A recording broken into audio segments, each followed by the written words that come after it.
Saudara-saudara sekalian, hari ini adalah hari khusus kita beribadah karena memperingati hari kenaikan Tuhan Yesus ke surga. Mari kita mempersiapkan diri, segenap hati kita. Saudara-saudara sekalian yang ada di rumah, mari kita bersama-sama bersekutu di dalam ibadah ini. Kita mohon kuasa Tuhan bekerja dan memberkati kita dalam ibadah ini. Kita naikkan pujian, jiwaku haus kepadamu ya Allah yang hidup. Selalu ku rindu berada di bait.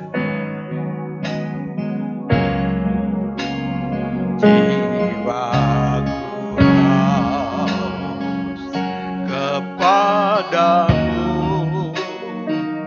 ya Allah yang hidup. Selalu ku rindu berada di bait-Mu.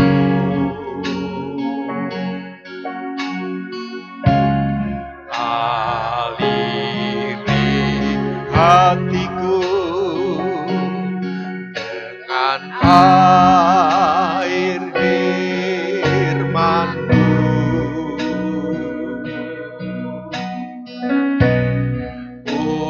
Puaskan jiwaku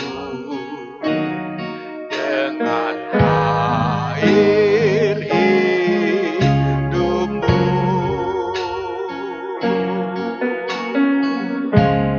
Air hidup-Mu Tuhan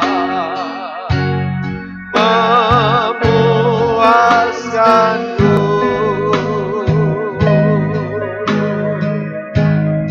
Air hidup-Mu Tuhan segarkan dahagaku. Sukacita membelah selalu memancar di hatiku. Aliri hatiku dengan air hidup-Mu Tuhan. Jiwaku haus, haleluya.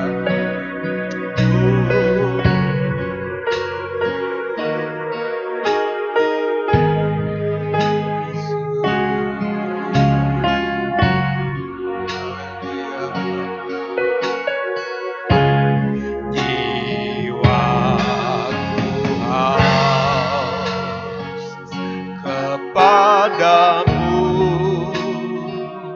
ya Allah yang hidup. Selalu ku rindu berada di bait-Mu.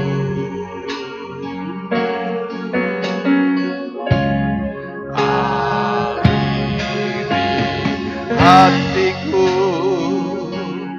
dengan air firman-Mu.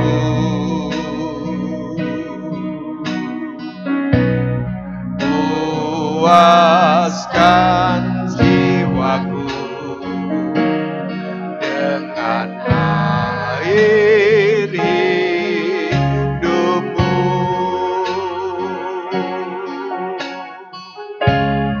Air hidup-Mu Tuhan memuaskanku.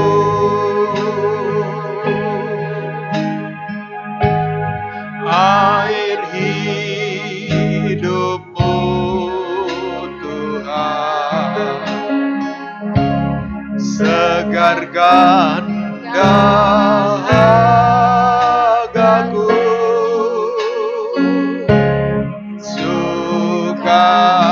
Sukacita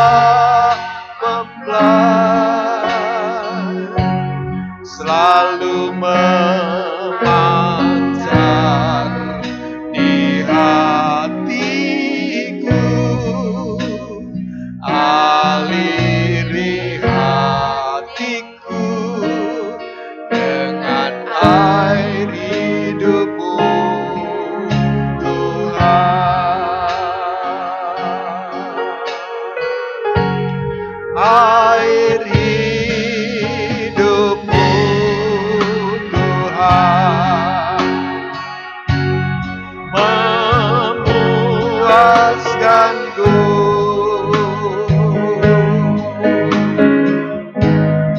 Air hidupmu Tuhan, segarkan dahagaku,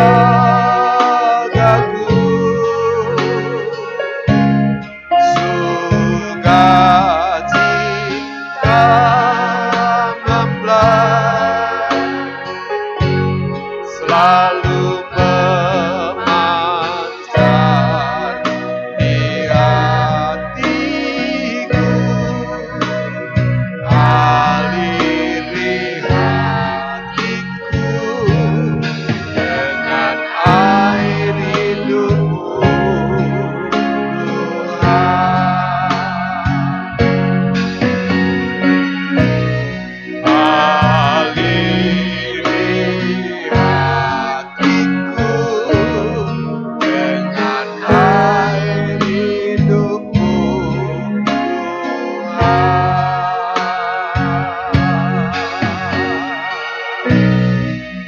Aliri hatiku dengan air hidupmu Tuhan. Haleluya, haleluya, syukur. Rabakaya, haleluya,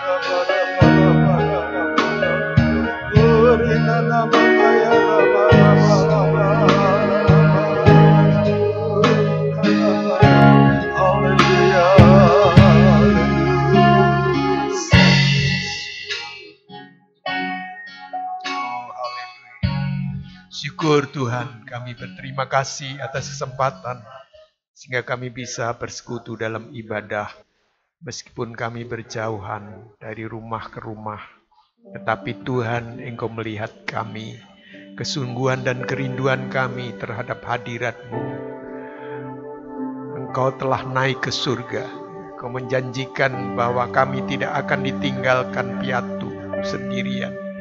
Engkau akan mengirimkan kuasa Roh Kudus Tuhan, untuk memenuhkan, membaptis kami, dan Engkau tinggal di dalam hidup kami, untuk memberikan kemampuan dan kekuatan, supaya kami bisa berjalan di dalam dunia yang gelap ini, dengan banyak tantangan dan persoalan yang makin hari makin sukar. Tetapi kami percaya bahwa Tuhan mengasihi kami, mendampingi dan menuntun hidup kami, beri kemampuan kami, sehingga kami tetap bisa bertahan sampai hari akhirnya, yaitu waktu Engkau datang kembali. Sebab firman-Mu mengatakan, seperti Engkau naik ke surga, demikianlah Engkau akan kembali lagi untuk menjemput kami sekalian. Kami bersyukur, mohon ibadah ini diberkati oleh Tuhan. Setiap kami mendapat jamahan dan hadirnya Roh Kudus memenuhkan dan membaptis kami semuanya, sehingga ada satu sukacita surgawi, kekuatan yang berlimpah-limpah yang datangnya dari Allah.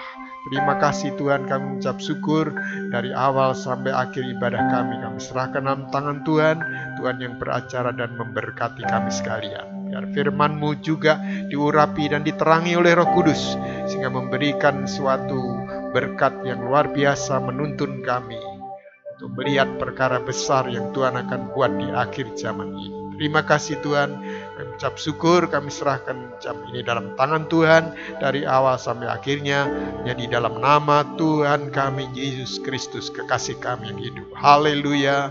Mari kita semua yang percaya katakan amin.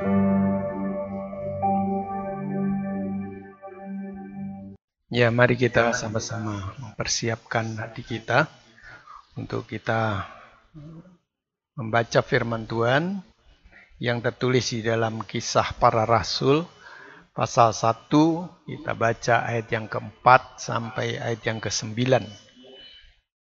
yaitu Yesus terangkat ke surga. Ayat 4. Pada suatu hari ketika ia makan bersama-sama dengan mereka, Ia melarang mereka meninggalkan Yerusalem dan menyuruh mereka tinggal di situ menantikan janji Bapa. Yang demikian katanya, "Telah kamu dengar daripadaku, sebab Yohanes membaptis dengan air, tetapi tidak lama lagi kamu akan dibaptis dengan Roh Kudus." Maka bertanyalah mereka yang berkumpul di situ, "Tuhan, maukah engkau pada masa ini memulihkan kerajaan bagi Israel?" Jawabnya, "Engkau tidak perlu mengetahui masa dan waktu yang ditetapkan Bapa sendiri menurut kuasanya. Tetapi kamu akan menerima kuasa kalau Roh Kudus turun ke atas kamu, dan kamu akan menjadi saksiku di Yerusalem dan di seluruh Yudea dan Samaria dan sampai ke ujung bumi." Ya, saudara, ini adalah satu kenyataan bahwa Tuhan benar-benar meninggalkan murid-muridnya dan naik ke surga. Ya, sebab di ayat yang ke-9 disebutkan, sesudah ia mengatakan demikian, terangkatlah ia disaksikan oleh mereka, dan awan menutupnya dari pandangan mereka. Jadi terangkat ke surga disaksikan oleh semua murid-muridnya. Saudara, ini adalah satu peristiwa yang sudah dikatakan oleh Tuhan berkali-kali bahwa sekali kelak kamu tidak akan melihat aku lagi. Dan Tuhan benar naik ke surga meninggalkan mereka setelah memberikan peneguhan. Setelah dia bangkit dari kematian, 40 hari lamanya Tuhan masih berada di antara murid-muridnya. Saudara, itulah waktu yang sangat indah karena Tuhan dalam kemuliaannya. Setelah bangkit dari kematian, setelah selesai melakukan penebusan, saudara, itu adalah sesuatu yang besar yang murid-muridnya menyaksikan selama 40 hari penuh. Ada sukacita yang luar biasa.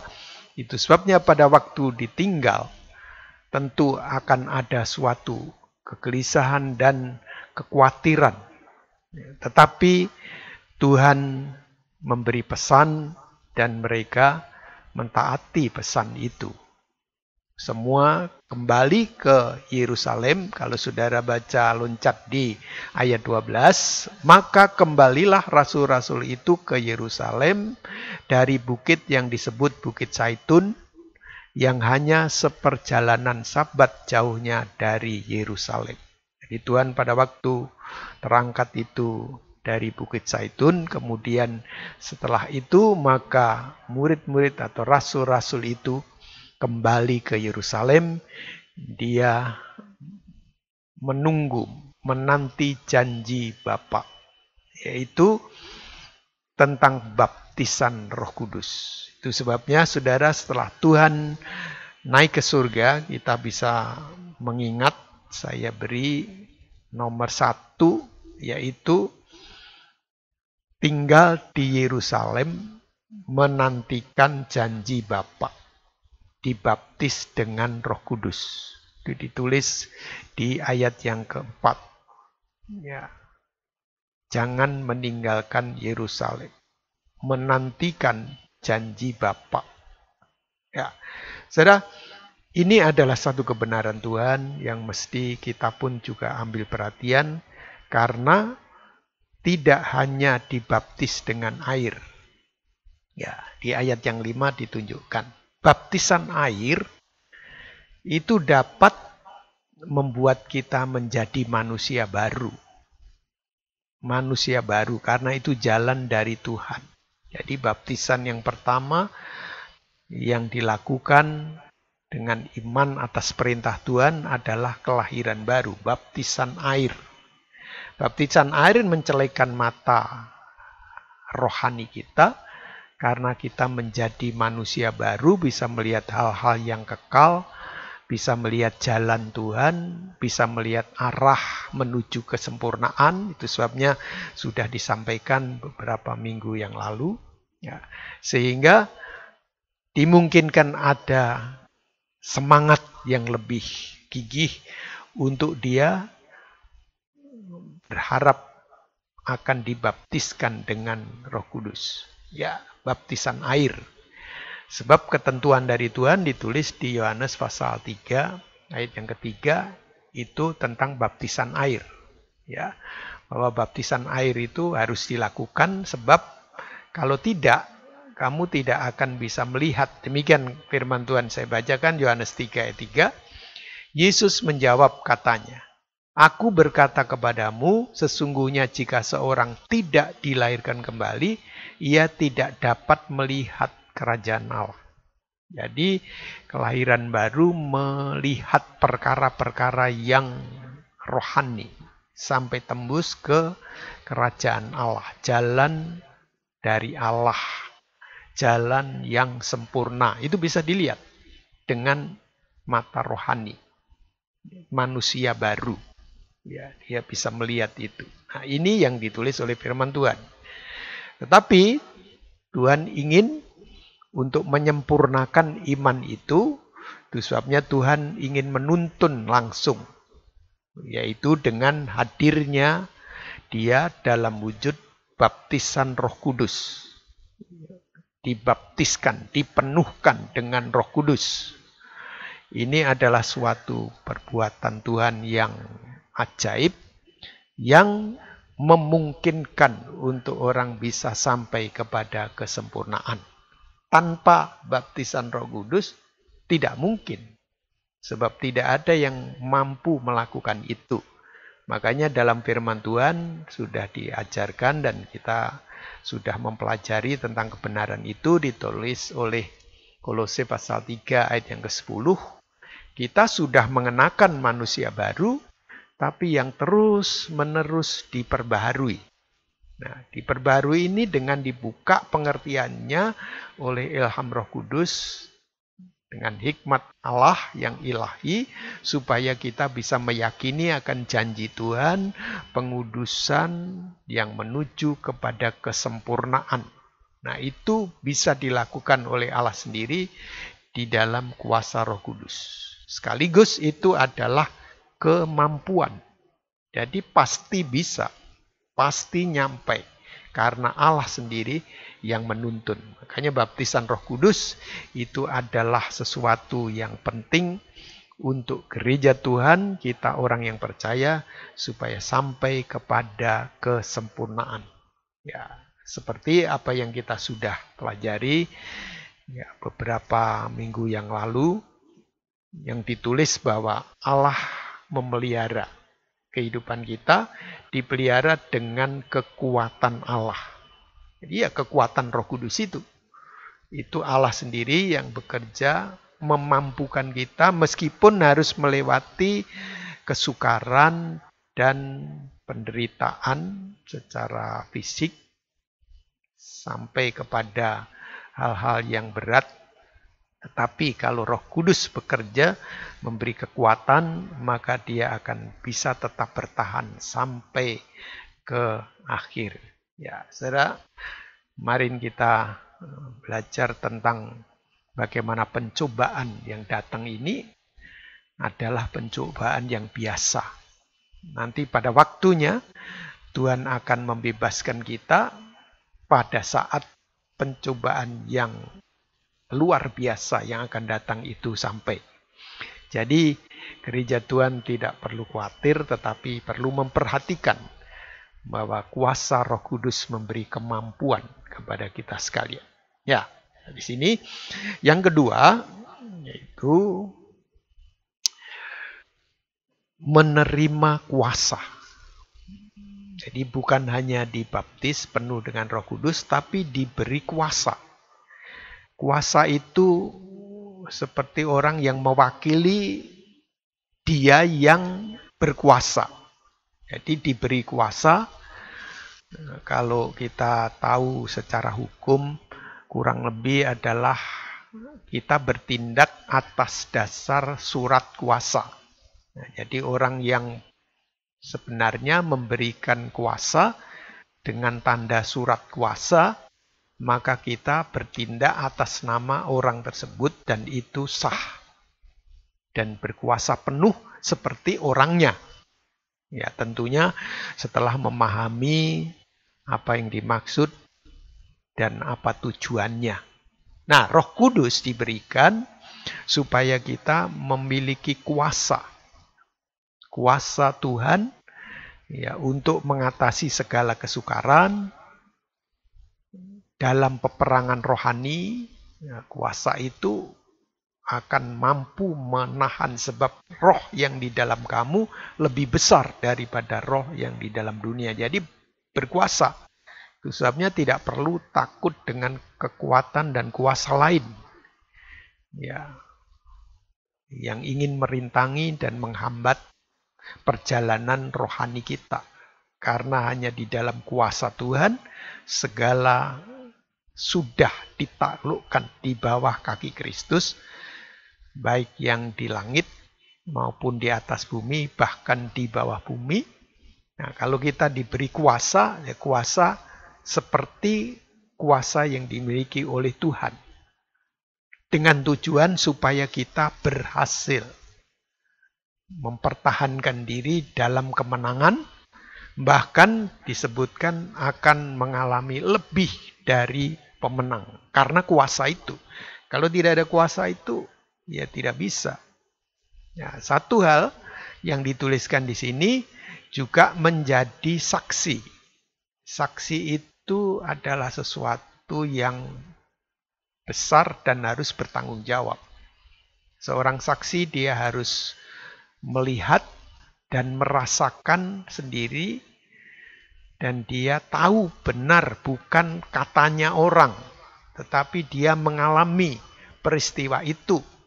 Sehingga dia bisa bersaksi secara tepat dan benar. Itu sebabnya harus mengalami itu. Ya, perjumpaan dengan Tuhan dan menerima kuasa, mengalami kekuatan dan kuasa Roh Kudus, memenuhkan dan menguasai hidupnya. Baru dia bisa bersaksi tentang kebenaran, bersaksi tentang penebusan, bersaksi tentang Tuhan yang adalah juru selamat dunia, bersaksi tentang keselamatan yang disiapkan oleh Tuhan, bersaksi tentang mujizat, bersaksi tentang berkat, dan lain sebagainya yang tidak terbatas, yang sudah dibuat oleh Kristus dan diselesaikan semuanya di atas kayu salib. Tidak ada yang mustahil bagi orang yang percaya. Dan itu diberikan kesaksian, penjelasan, penerangan, penegasan, dan bukti dari orang yang bersaksi itu. Jadi ini bukan saksi sembarangan, makanya kalau saksi di pengadilan itu disumpah. Ya, kalau dia tidak sungguh-sungguh, dia akan berisiko menghadapi hukum. Sebab akan dikatakan sebagai saksi dusta, ya, palsu, ya, tidak benar. Itu ada hukumnya. Jadi harus benar-benar tahu dan benar-benar mengalami. Kalau tahu dia bilang tahu, kalau tidak tahu dia harus bilang tidak tahu. Tidak ada kata kira-kira, barangkali tidak boleh ada. Harus ya dan tidak. Ya, saudara, itu adalah sesuatu kebenaran yang ditulis dalam firman Tuhan. Makanya Tuhan mengajar, mendasari lebih dulu sebelum Roh Kudus dipenuhkan, sebelum diangkat menjadi saksi, diajar dulu untuk belajar berkata yang benar. Kalau iya katakanlah ya, kalau tidak katakan tidak. Lebih dari itu berasal dari si jahat. Itu dilatih. Pada waktu dilatih, diberi pengertian, belum ada kemampuan. Tetapi kalau itu mulai dituruti, Allah bekerja, sebab firman itu saja kalau diterima, firman itu juga roh Allah, kekuatan Allah, yang bisa memerdekakan, bisa memberi kekuatan, kemampuan, bukan hanya pengertian, karena sama. itu adalah pribadi Tuhan sendiri, itu pun cukup mampu. Tetapi Tuhan ingin memeteraikan dengan Roh Kudus, yaitu dibaptiskan, ya, dipenuhkan, sehingga kesaksiannya menjadi kesaksian yang benar. Itu sebabnya inilah tugas kita. Kalau Tuhan memberi kemurahan, jangan sia-siakan waktu, bukan hanya didoakan, tetapi diberi kesaksian dari keluarga kita, sana famili, teman, rekan kita, dan siapa saja yang bisa menerima kehidupan kita, mari kita gunakan untuk menuntun rohani mereka, mengenal Sang Juru Selamat, supaya diselamatkan. Itu tugas kita. Supaya nyampe tujuan Tuhan, jikalau boleh jangan seorang pun binasa. Ya. Itu harus berjalan terus, tanpa harus dikurangi. Tetapi dengan mengingat janji dari Tuhan, bahwa Dia yang naik ke surga nanti akan datang kembali. Nah, ini. Jadi bukan hanya supaya orang percaya dan diselamatkan, tapi supaya dia bisa bertahan sampai Tuhan Yesus datang kembali, imannya hidup, imannya berkenan dan teruji bahwa murni. Itu yang disebutkan oleh firman Tuhan. Makanya saya ulang sedikit-sedikit, sebab pencobaan dan semua ujian itu untuk membuktikan kemurnian iman. Tuhan sudah memberi kemampuan, jadi bisa.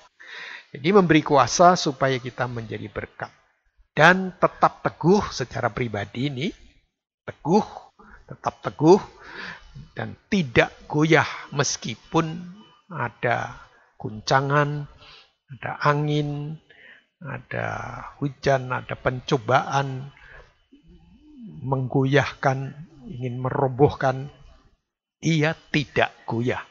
Ya, tidak goyah karena mempunyai satu pengertian yang benar, yang dalam, yang kokoh, ya. Dan selalu giat. Nah, giat apa? Giat menjadi saksi, giat menuntun orang yang sudah ditebus, mempersiapkan diri, mengarahkan mereka menuju kepada kesempurnaan. Ini harus giat. Jangan goyah, jangan diarahkan ke lain. Jangan hanya berhenti di tengah jalan, yaitu diselamatkan, bersukacita, kemudian harapannya hanya untuk hidup ini saja. Wah, itu keliru. Sebab Tuhan pun juga menulis demikian di 1 Korintus 15 ayat yang ke-19. Jadi jangan untuk hidup ini saja.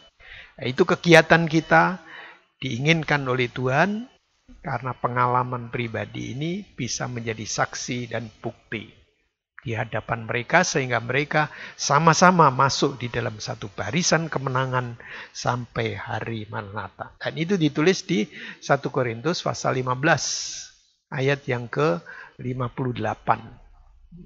Ini adalah satu kebenaran Tuhan supaya kita bisa mengalami itu. Ya, sekali lagi 1 Korintus 15 itu ada 3 perikop besar yang mengatakan tentang pertama adalah kebangkitan Kristus, itu sudah dikenapi.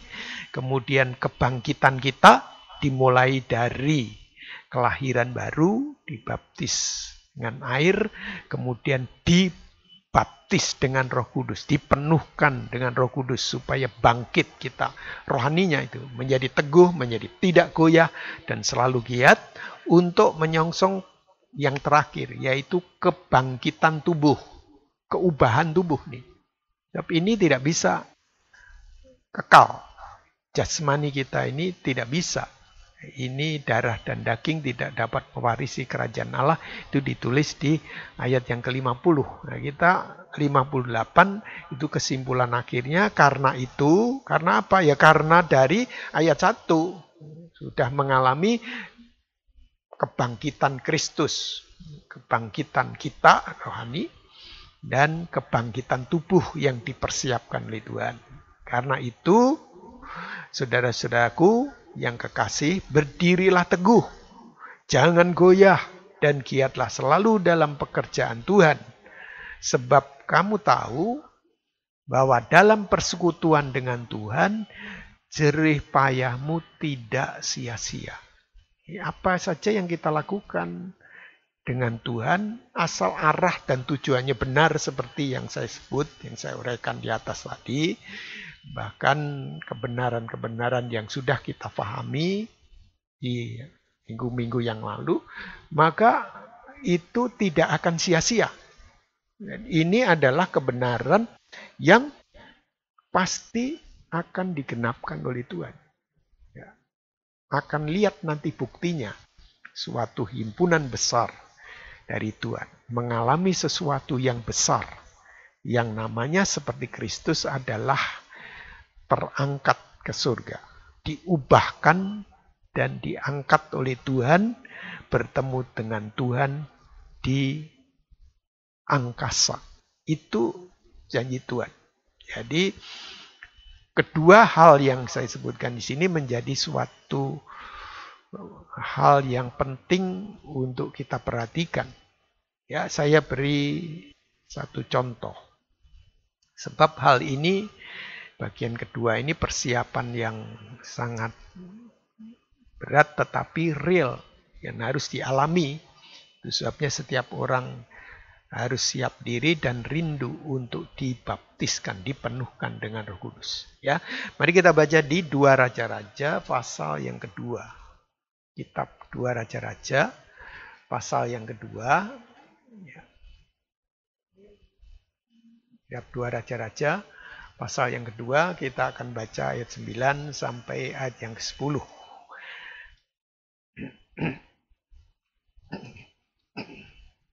Demikian firman Tuhan ayat 9 sampai 10.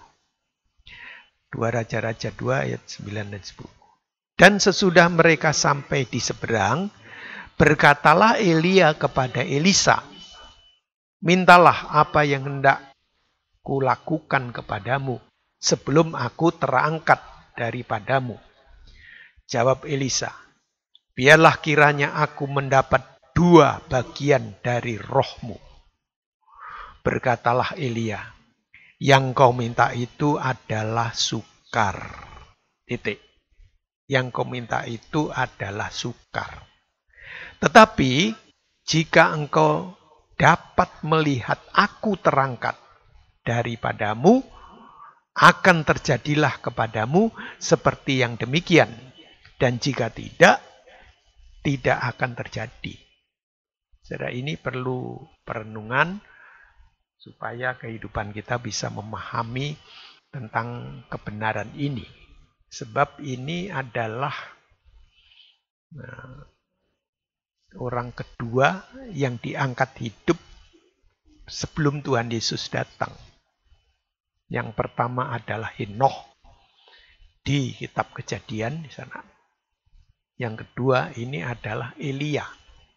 Dijemput dan diangkat hidup-hidup. Dan peristiwa ini diketahui oleh semua para calon nabi, murid-murid nabi. Makanya Elia sebelum diangkat, dia singgah ke tempat-tempat di mana murid-murid nabi itu ada. Di Gilgal, di Betel, berhenti, kemudian ke Yeriko, kemudian ke Yordan yang terakhir. Dan semua berkata dan menegur kepada Elisa. Itu teman-teman seangkatan para nabi. Apakah kamu tidak tahu? Tuanmu akan diangkat dari surga. Maka jawab Elisa adalah, ya aku tahu. Diamlah. Dari sini kita bisa membandingkan bahwa kerinduan Elisa tersembunyi yang tidak diketahui oleh yang lain. Ini adalah satu kerinduan yang besar yang memberikan satu nubuatan supaya Elisa juga mengalami apa yang dialami oleh Elia. Ya. Nah, ini adalah kenyataan tapi juga nubuatan sebagai satu contoh. Sebab setelah ini masih ada 2 juga keangkatan yang ada di perjanjian baru. Perjanjian lama ada 2 contoh realnya. 1 Enoh, kedua Elia. Ya. Kemudian di perjanjian baru ada 2 nanti. Yang pertama adalah Tuhan Yesus Kristus terangkat. Ya. Itu Tuhan Yesus. Dan yang kedua nanti adalah orang yang percaya atau gereja Tuhan yang masuk di dalam persekutuan tubuh Kristus. Tubuh Kristus. Ya, itu tulisannya begitu. Firman Tuhan. Ya, ini sesuatu yang besar yang Tuhan ingin tunjukkan kepada kita. Agak berat sedikit, perlu keseriusan, tetapi ya seberapa banyak yang saudara bisa baca, mari kita baca karena tulisannya seperti itu. Ya, ini nubuatan dan contoh dan real terjadi, yaitu Elia naik ke surga, hidup-hidup diangkat oleh Tuhan. Dilihat oleh para nabi. Ya, yang lain tidak percaya, tetapi Elisa percaya bahwa itu terangkat hidup. Yang lain usul, kita cari, jangan-jangan nanti dijatuhkan. Nah, itu pikiran-pikiran manusiawi itu yang jelek, kecurigaan karena tidak mengerti, karena tidak mau diterangi oleh Roh Kudus. Saya meyakini begitu, karena roh itu bekerja dari zaman dulu.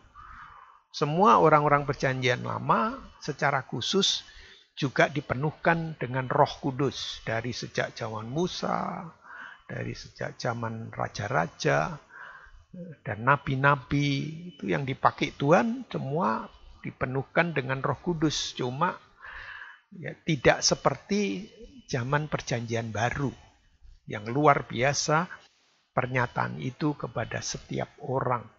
Ya, setiap orang. Nah, ini adalah satu berkat yang besar akhir zaman untuk kita pahami. Jadi Elisa memahami itu sebabnya dia merindukan. Dan terucap di ayat yang ke-10 tadi, yang Elia berkata sukar, yaitu biarlah kiranya aku mendapat 2 bagian dari rohmu. Elisa lihat itu, ada 2 bagian. Kalau keliru pasti disebut 2 bagian apa? Mana ada? Pasti akan dikasih tahu. Tapi Elia tidak membantah, memang ada 2 bagian roh. Sebagaimana orang percaya, 2 bagian roh. Nah, ini tulisannya begitu. Ya. Nah, ini yang perlu kita pahami ya. Secara singkat saya ungkapkan. Ya, catat saja kalau tidak paham. Nanti kita diskusikan kalau sudah normal dalam ibadah.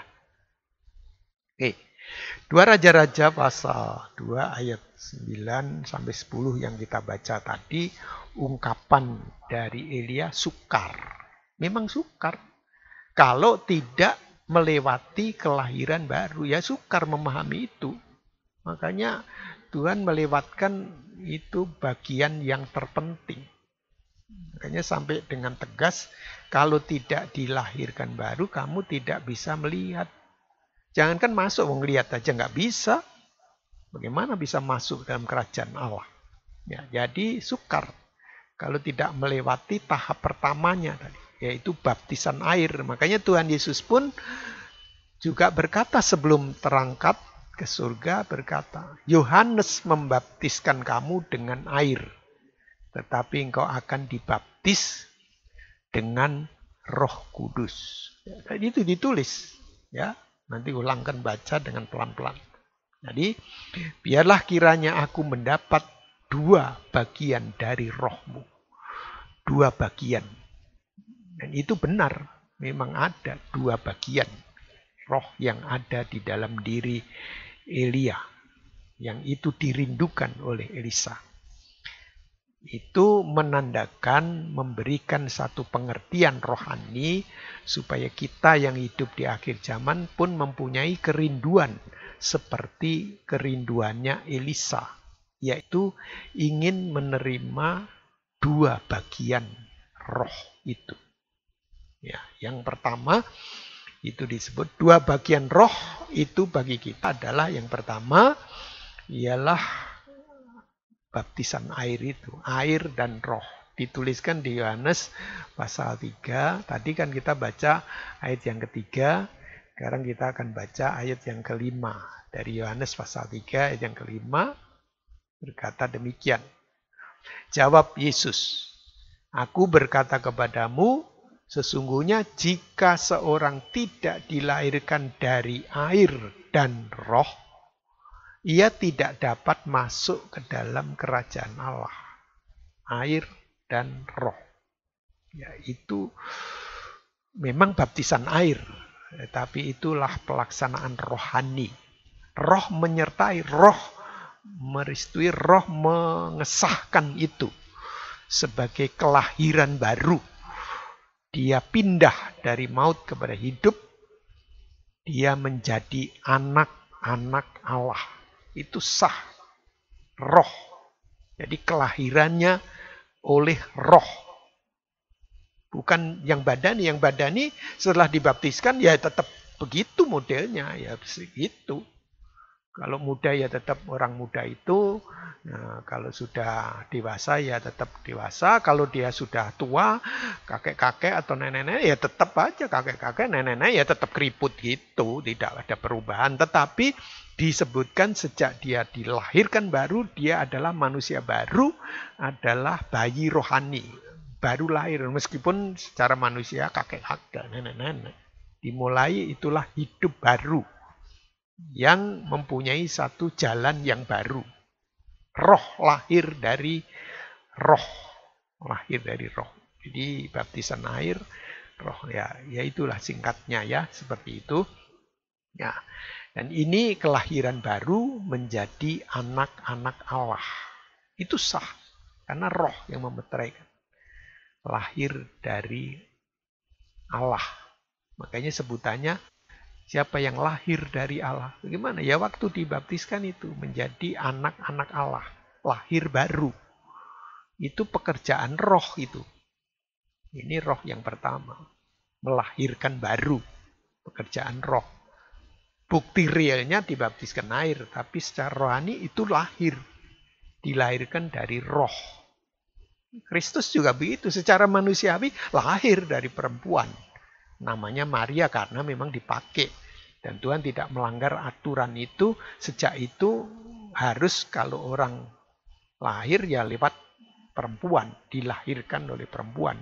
Tetapi kejadiannya tidak sama dengan yang lain. Manusia lain. Kejadiannya dari roh. Itu sebabnya Kristus manusia yang berbeda dengan kita pada umumnya. Dia lahir dari roh. Dari roh. Dia ada dari roh. Jadi ada sesuatu yang kekal, ada sesuatu yang luar biasa terjadi di dalam hidupnya. Nah, itu yang kita yakini. Itu sebabnya disebut Yesus adalah Tuhan.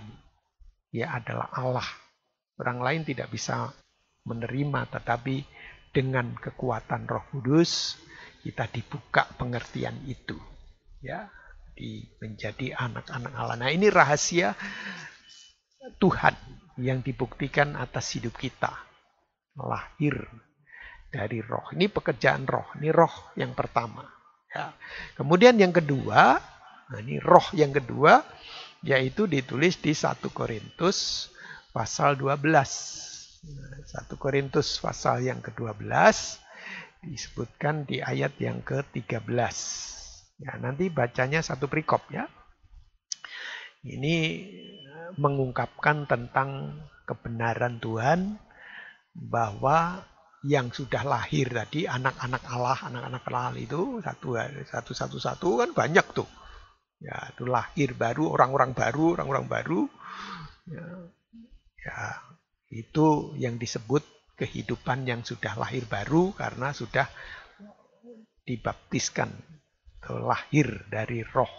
Ya. Ayat yang ke-12. Karena sama seperti tubuh itu satu, dan anggota-anggotanya banyak, dan segala anggota itu sekalipun banyak merupakan satu tubuh. Demikianlah pula Kristus. Sebab di dalam satu roh, kita semua, baik orang Yahudi maupun orang Yunani, orang kafir, kita ini, baik budak maupun orang merdeka, telah dibaptis menjadi satu tubuh. Dan kita semua diberi minum dari satu roh. Ini bahasanya sudah bahasa tinggi, bahasa rohani. Ya, minta hikmat dari Tuhan. Lalu kita dipenuhkan dengan Roh Kudus akan membuka. Dan Tuhan akan beri hikmat untuk memahami kebenaran ini. Ya, tulisannya ini benar, memang begitu. Jadi roh itu yang akan menuntun anak-anak Allah untuk dipersekutukan menjadi satu tubuh. Sehingga didebutnya bukan banyak, ya memang banyak, tapi disatukan menjadi satu tubuh. Kayak tubuh ini kan banyak anggotanya, bisa disebut ini ada tangan kalau secara besar, ini ada kaki. Tangan ini sendiri bermacam-macam, ada jari pun juga bermacam-macam, ada jari kelinding, ada jari manis, ada jari tengah, ada jari telunjuk, ada jari jempol, ibu jari namanya. Ya, bapak jari nggak ada, tapi ibu jari. Tapi itu pun juga ada perinciannya. Ini juga ada ruas 1, ruas 2, ada kuku, ada kulit, ada banyak kalau diperinci ini jadi banyak, tapi dipersekutukan menjadi satu tubuh. Ini pengertian harus diterima dengan kerinduan, dengan nikmat Tuhan, supaya saudara tidak kacau pengertiannya. Jadi bisa menerima dengan benar firman Tuhan. Sebab kalau diinginkan masuk di dalam kesempurnaan itu, saudara, akhirnya ditulis oleh firman Tuhan. Memang semua orang yang ditebus akan disatukan. Nah, kalau nggak mau disatukan menjadi satu tubuh, namanya tubuh Kristus. Tubuh Kristus itu dalam arti ini, orang yang sudah dilahirkan baru dan dia mempunyai prinsip yang satu. Ya, satu, dasarnya satu. Itu ditulis di dalam Efesus. Nanti baca sendirilah. Saya tidak melebar ke sana. Sebab ada tandanya satu itu ya satu iman, satu Tuhan, satu baptisan, satu Allah, satu semuanya. Tidak beda-beda, itu satu. Berdasarkan apa yang ditulis oleh firman Tuhan. Ya, nanti sudah cari sendiri itu kebenaran firman Tuhan. Saya tidak melebar ke sana, saya ingin menunjukkan satu tubuh. Satu tubuh ini satu, tapi anggota banyak. Kalau ada tubuh, nah tubuh kan harus ada kepalanya.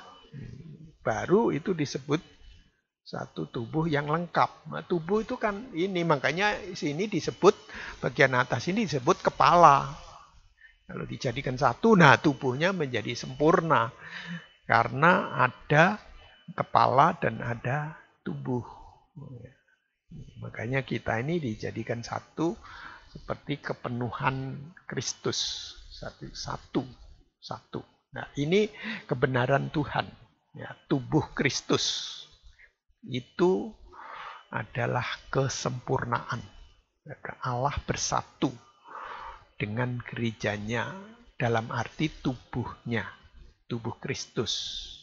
Tubuh ini disebutkan di dalam Efesus, tubuh itu adalah jemaat, ya, dan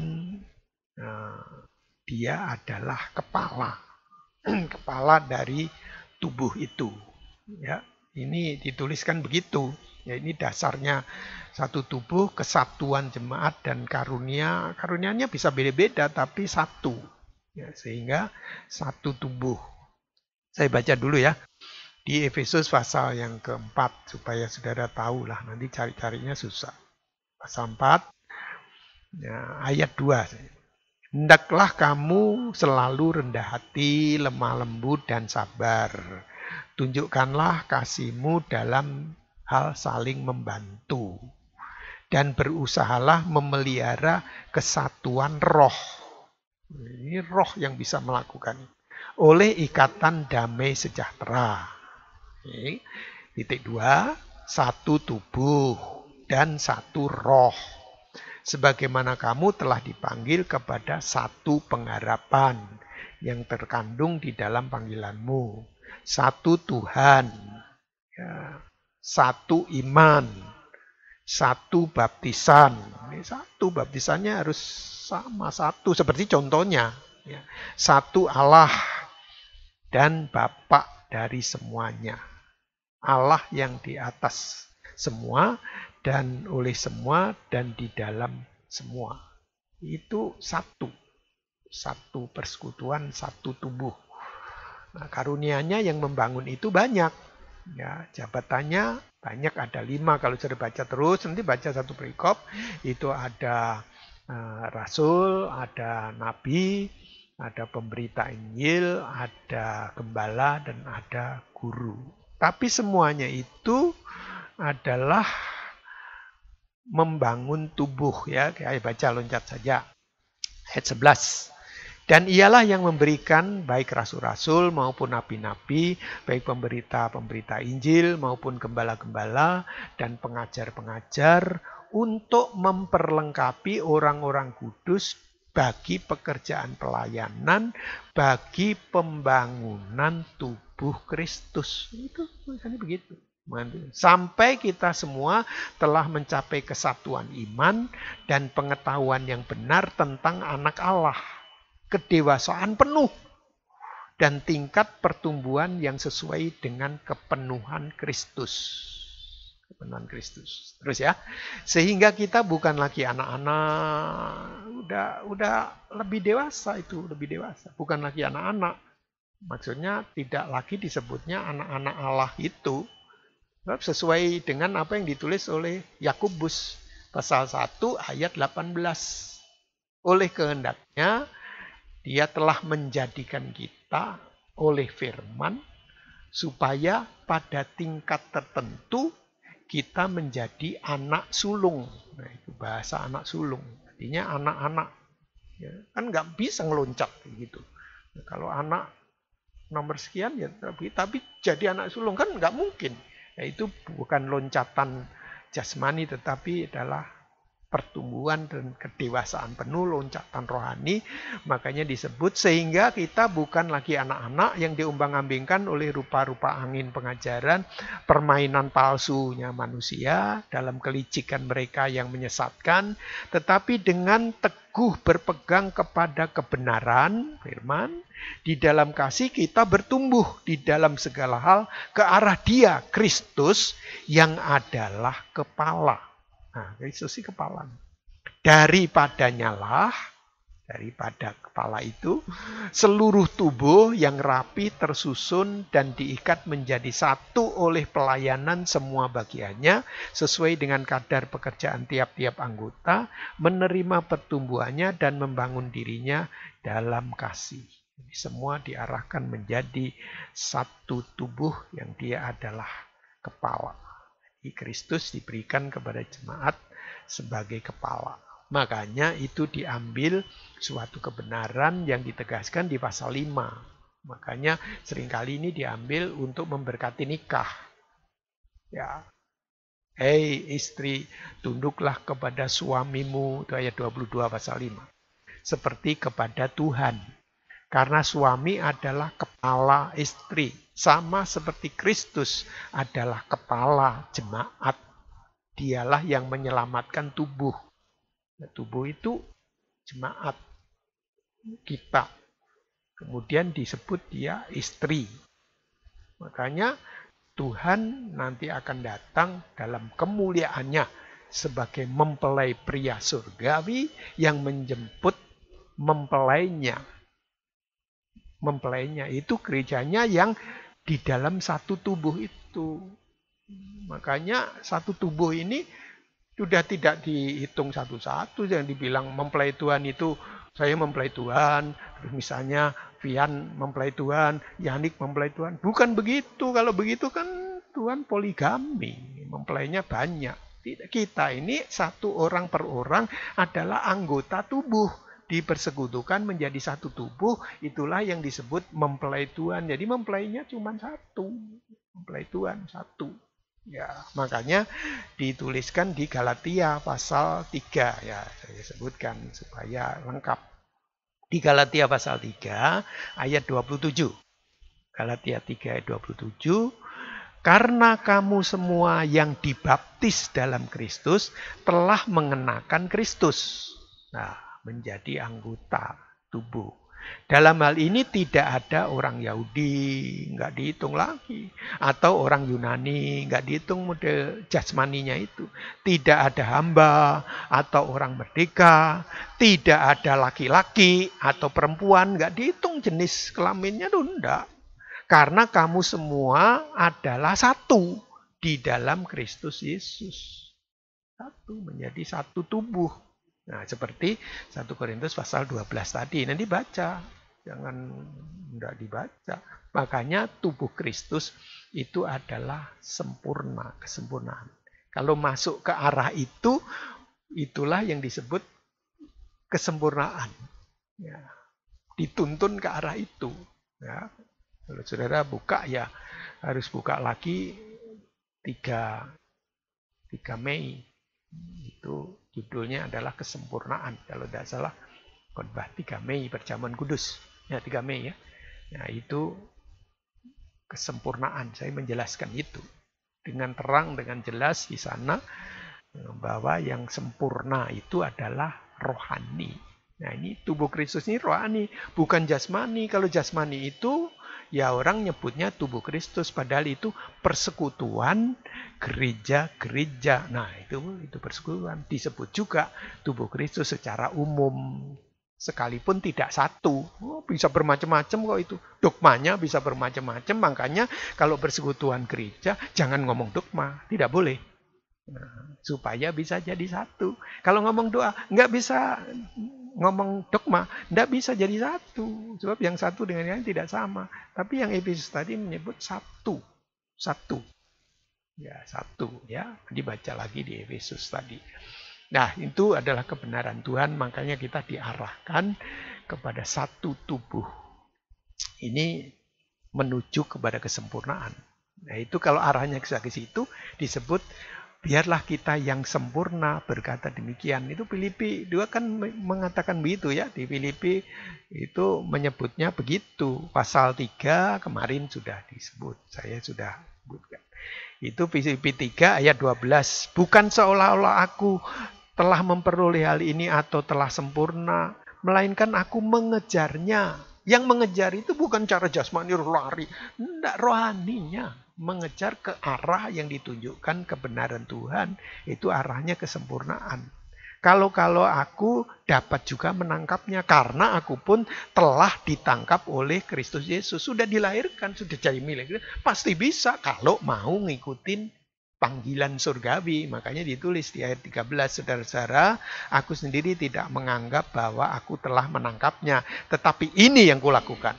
Aku melupakan apa yang telah di belakangku dan mengarahkan diri kepada yang di hadapanku dan berlari-lari kepada tujuan untuk memperoleh hadiah, yaitu panggilan surgawi dari Allah dalam Kristus Yesus. Itu panggilan surgawi untuk menjadi satu tubuh. Kalau mengarah ke sana, pas, sempurna itu. Makanya di ayat 15 disebut, ya, Filipi 3 tadi ayat 15, karena itu marilah kita yang sempurna berpikir demikian. Ini kalau arahnya ke situ, pikirannya gitu, dianggap oleh Tuhan, ya sempurna itu sedang menuju ke sana. Dan nanti akan kita mengarah ke sana. Makanya saya tulis ini adalah roh yang bisa. Ini bagian roh yang mempersiapkan untuk keangkatan. Sebab yang diangkat itu adalah mempelai perempuan Tuhan. Mempelai Tuhan diangkat. Diangkat hidup dan ketemu Tuhan di angkasa. Kalau yang mati ya dibangkitkan lebih dulu, kemudian sama-sama bertemu dengan Tuhan. Itu ditulis di 1 Tesalonika di sana. Kalau orang mati kan seringkali dibacakan itu. Yang mati akan bangkit lebih dulu. Kemudian yang hidup ini diubahkan dan diangkat bertemu Tuhan di angkasa. Begitu tulisannya, nanti bacalah ya. Nah, tadi itulah yang disebut yang hidup itu mempelai Tuhan, diangkat dalam kemuliaan, bertemu dengan Tuhan, itu yang disebut oleh firman Tuhan. Makanya di Efesus pasal 1 akhirnya kita akan tutup di Efesus pasal 1 itu menyebutnya Yaitu di ayat yang ke-22 dan 23. Ya, dan segala sesuatu telah diletakkan di bawah kaki Kristus, dan dia telah diberikannya kepada jemaat sebagai kepala dari segala yang ada. Jemaat adalah tubuhnya, yaitu kepenuhan dia yang memenuhi semua dan segala sesuatu. Itu tubuhnya itu kepenuhannya Tuhan, karena yang disebut tubuh itu adalah anggota-anggota yang dilahirkan baru tadi, mau diarahkan, mau disetubuhkan menjadi satu tubuh. Itu kalau nggak mau dijadikan satu tubuh, jalannya sendiri, mau sendiri, yang nggak sesuai dengan. Makanya ada yang diangkat, ada yang ditinggal nanti. Ya, tulisannya begitu. Jadi kehidupan kita, mari kita berpikir demikian. Ya, supaya kita tahu bahwa kebenaran ini, itulah pentingnya Roh Kudus yang berperan untuk memberikan kuasa di dalam hidup kita, kemampuan untuk masuk di dalam persekutuan tubuh Kristus yang disebut adalah mempelai Tuhan. Nah, itu jadi kalau dihitung ini dua bagian, roh yang melahirkan baru, roh yang membangun, yang membentuk menjadi mempelai Tuhan, mempersekutukan menjadi mempelai Tuhan. Ya, itu memang satu. Jadi tidak orang per orang. Jangan tersesat, jangan keliru. Ini orang belum ngerti sudah cas, susah, rumit. Jadi mempelai Tuhan itu bukan orang per orang, tidak. Tulisannya tidak begitu. Ya, jadi mesti mempelajari dengan sungguh-sungguh, yang serius jangan nyebut saja. Hanya menyebut mempelai. Tapi harus tahu benar mempelai itu siapa. Mempelai itu cuma satu. Kalau tiap orang mempelai lah Tuhan poligami. Ya jelas lah. Ya, jadi itu tidak benar kalau begitu. Yang benar tubuhnya cuma satu. Anggotanya banyak. 1 Korintus, baca ya. 1 Korintus ini pasal 12 ini seluruhnya. Supaya kita menjadi pasti dan jelas, tidak simpang siur kebenaran itu. Ya, detailnya ya PA sih itu pasti. Kalau PA bisa interupsi, bisa tanya nanti kalau sudah normal. Ya, bagi jemaat Tuhan tentu sudah memahami, kita bersyukur, inilah anugerah Tuhan. Kita memperingati akan hari kenaikan Tuhan. Tapi yakinlah kalau kita bersungguh-sungguh, Tuhan akan baptiskan engkau dengan Roh Kudus. Jadi bukan kesempatan ini saja saudara akan dibaptiskan, setelah itu enggak. Ini peringatan. Jadi baptisnya ya sejak Tuhan naik ke surga, itu dibaptiskan terus. Tiap saat kita harus penuh. Hendaklah kamu selalu penuh dengan roh. Nah, itu dipenuhkan terus. Supaya tetap kita ada di dalam persekutuan dengan Tuhan sampai kepada hari Maranatha.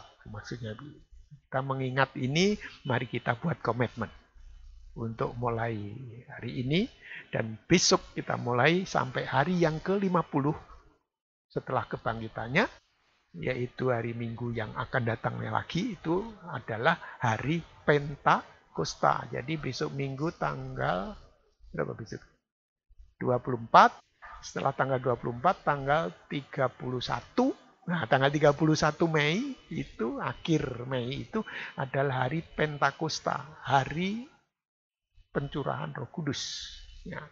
Momen itu, ini peringatan, itu sangat baik untuk kita membangun komitmen untuk tiap hari kita berdoa supaya Tuhan memenuhkan kita dengan Roh Kudus, memperbarui. Ya, itulah komitmen kita.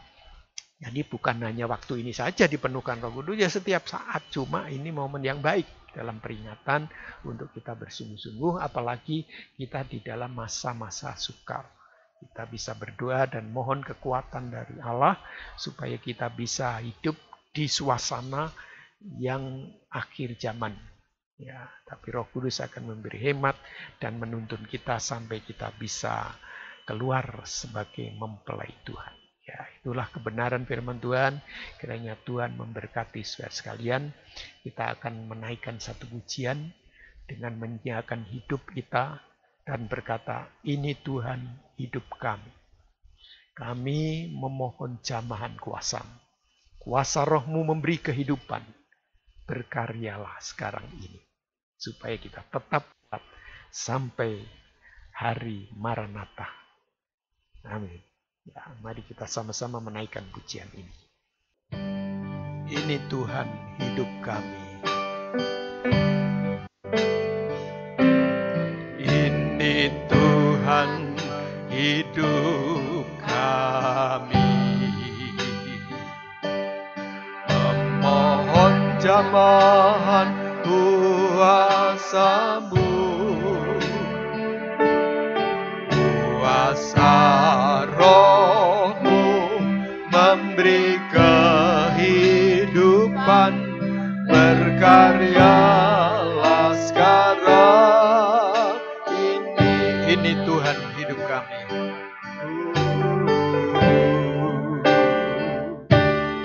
Ini Tuhan hidup kami.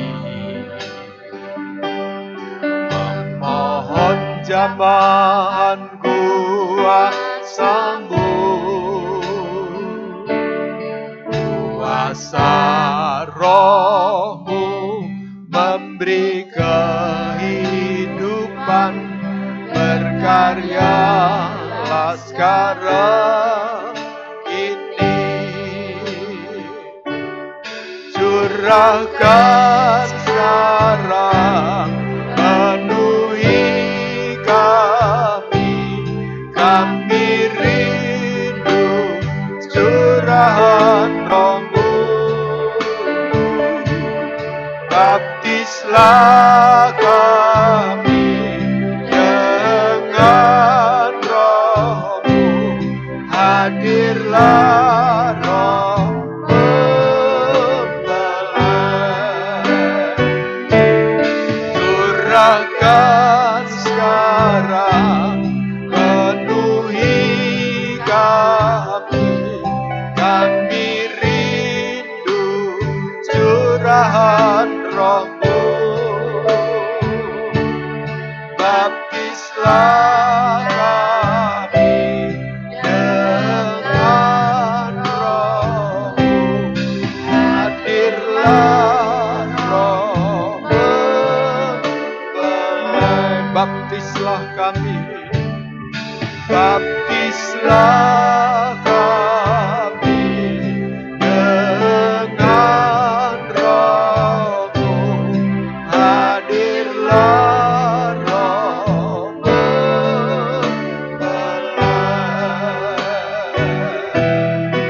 Hadirlah Roh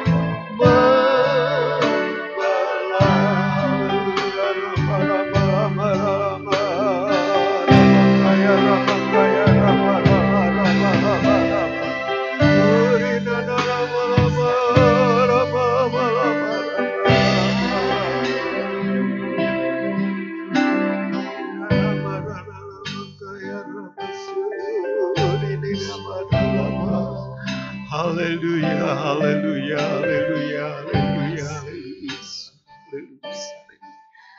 haleluya, haleluya. Terima kasih Tuhan Yesus atas kebenaran firman-Mu Tuhan. Engkau melawat kepada setiap hati, setiap jiwa yang terbuka. Penuhkan dan baptiskan semua dengan Roh Kudus dalam nama Tuhan Yesus Kristus. Biar Roh-Mu memenuhi, menuntun, menghidupkan, memberi semangat yang baru, memberi peneguhan dan kekuatan yang berlimpah-limpah supaya dia bisa kuat menghadapi apapun juga dan keluar sebagai orang-orang yang lebih daripada pemenang. Kami bersyukur dan terima kasih malam hari ini kami bisa ada di dalam hadirat Tuhan. Tuhan memberkati setiap pribadi, setiap rumah, setiap keluarga yang bersekutu dalam Tuhan malam hari ini, saat ini Tuhan, untuk beribadah kepada Engkau Tuhan Yesus. Engkau tolong kami, Engkau melindungi kami dari hal-hal yang buruk. Kami yakin kuasa Roh-Mu yang memberi kuasa kepada kami untuk menghancurkan segala pekerjaan iblis, segala pekerjaan virus apapun Tuhan, dalam nama Yesus Kristus. Supaya yang sakit disembuhkan oleh kuasa Tuhan dalam nama Yesus. Jamahan Tuhan terjadi, diteguhkan iman. Mereka yang takut, yang gentar teguhkan hatinya untuk dia percaya akan perlindungan Tuhan dan Tuhan menjamah setiap orang. Terima kasih Tuhan, Engkau berkati supaya mereka dikuatkan oleh Tuhan, diberikan kesegaran yang baru untuk dia tetap bersemangat Tuhan Yesus, tetap di dalam iman dan keadaan yang sehat oleh karena berkat-Nya Tuhan mengalir dalam hidup kami, dalam tubuh, jiwa, dan roh kami sekaliannya. Terima kasih Tuhan, malam hari ini kami bersyukur kepada Tuhan yang telah memberkati kami, supaya setiap anak-anak-Mu, berapa banyak yang bisa mendengar Tuhan melawat mereka sekaliannya. Tuhan, kami percaya kuasa-Mu terus bekerja dan menuntun kami. Berkati dalam suasana akhir-akhir ini Tuhan. Memberkati semua orang yang bekerja dan mengorbankan hidupnya, baik mereka yang merawat orang-orang yang sakit karena virus, Tuhan, para dokter, para medis, para relawan, semua orang-orang yang memikirkan dan berjuang untuk menempuh jalan keluar dan mengatasi kemelut dan kesukaran ini, Tuhan, memberkati, melindungi, tidak tertular, yang sakit disembuhkan, Tuhan, yang lemah diberi kekuatan, diberi penghiburan, dibuka jalan semua kesukaran-kesukaran yang dihadapi karena wabah ini, karena dampak yang mengikutinya. Tuhan, Engkau beri hikmat supaya Engkau memberkati, sehingga apa yang dipegang tangannya diberkati oleh Tuhan, sehingga tetap hidup oleh karena kemurahan dan kasih Tuhan. Kami mengucap syukur malam hari ini. Tuhan, Engkau memberkati setiap hati, dalam setiap rumah mereka Engkau hadir. Saudaraku yang kekasih, Tuhan, Engkau kiranya mengingat kepada saudara kami yang berulang tahun, Tuhan, yaitu saudara Ari yang ada di Bandung.